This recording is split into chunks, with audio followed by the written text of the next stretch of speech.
Good morning student. हम पढ़ेंगे कक्षा 5वीं में पर्यावरण। पर्यावरण में हम पाठ पढ़ रहे थे। आगे का जो बचा हुआ उसको हम अब पढ़ेंगे, ठीक है। देखिए, हम पढ़े थे छत्तीसगढ़ के लोकप्रिय शिल्प। यहाँ तक हम पढ़ चुके थे, इस तरफ आए हुए थे, ठीक है। यहाँ दिया हुआ है, चीजों में कारीगरी करके शिल्पकार उन्हें कलात्मक रूप देते हैं। तुम्हारे आसपास भी अवश्य ही कलात्मक रूप से काम करने लोग रहते होंगे।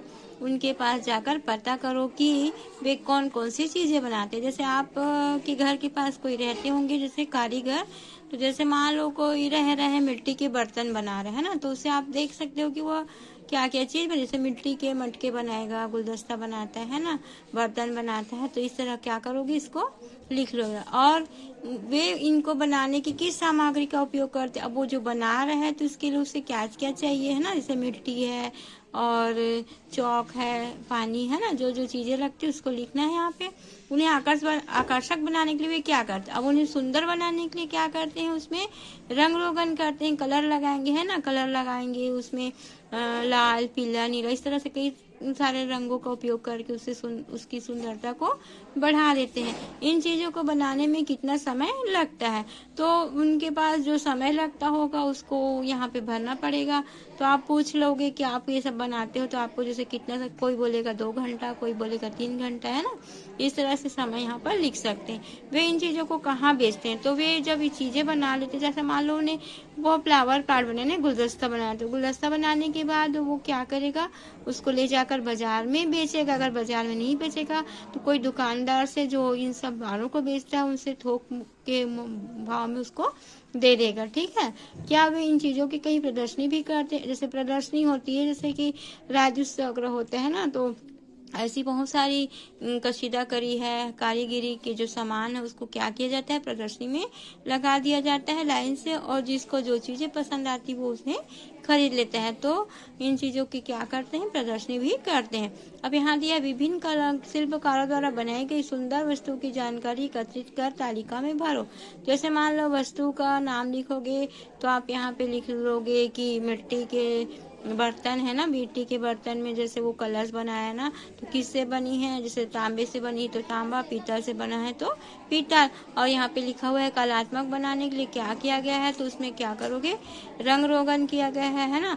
और उपयोग है, तो उपयोग में जैसे कलश का हम पूजा में भी उपयोग करते हैं ना, तो इस तरह से हमारे आसपास जो जानकारी वस्तुएं हैं उसको हम यहाँ पे लिखेंगे, और वो किससे बनी उसको लिखेंगे।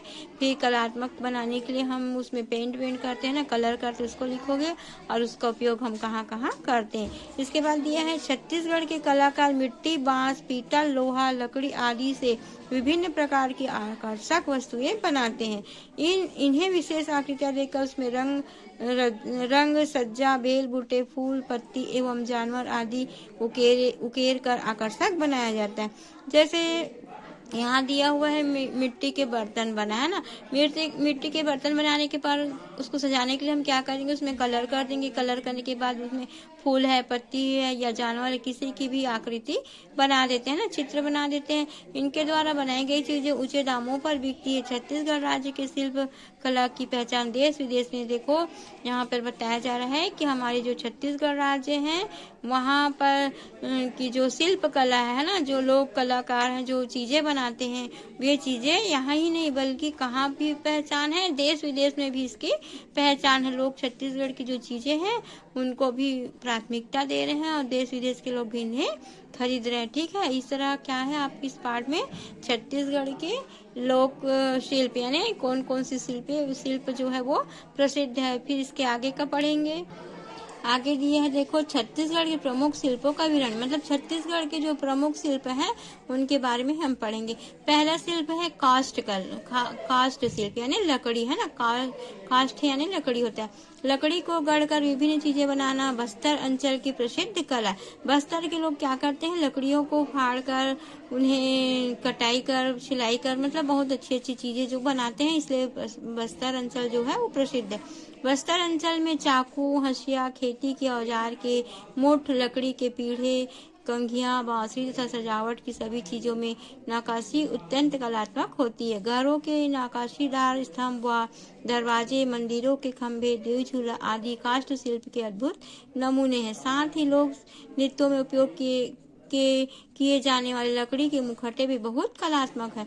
देखिए आपका प्रश्न पूछेगा कि काष्ठ कला में कौन मतलब लकड़ी के कौन कौन सी चीजें बनाई जा रही है, तो आप यहाँ लिख लीजिएगा। दिखा है जैसे कि हंसिया है, खेती के औजार है, मुठ है ना, लकड़ी के पीढ़े हैं, कंघी है, बांसुरी है, ये सब जो चीजें हैं वो बांस से है ना, लकड़ी से बनाया जाता है। और मान लो पूछा जाएगा कि बांस से कौन सी चीजें बनाई गई, तो आप ये देखिए बांसुरी भी लिख सकते हो ना। और बांस को क्या किया जाता है, काटा जाता है, छीला जाता है ना, उससे लोग चटाई भी बनाते हैं बांस से, है ना। और बांस से पतले पतले लकड़ी जो बना देंगे उससे हम झाड़ू भी बनाते हैं। मतलब बहुत सारी चीजें जो है लकड़ी से बनाई जाती है। और यहाँ पे दिया हुआ है कि हम वहाँ पर लकड़ी के मुखौटे भी बनाते हैं। आप लोग मुखौटे देखे होंगे। मुखौटे हम लोग कुछ भी जैसे कि त्योहार मतलब बर्थडे वगैरह, उसमें हम भी मुखौटे पहन के बर्थडे मनाते हैं, तो उसमें हमारा जो मुखौटा रहेगा वो कागज का रहता है।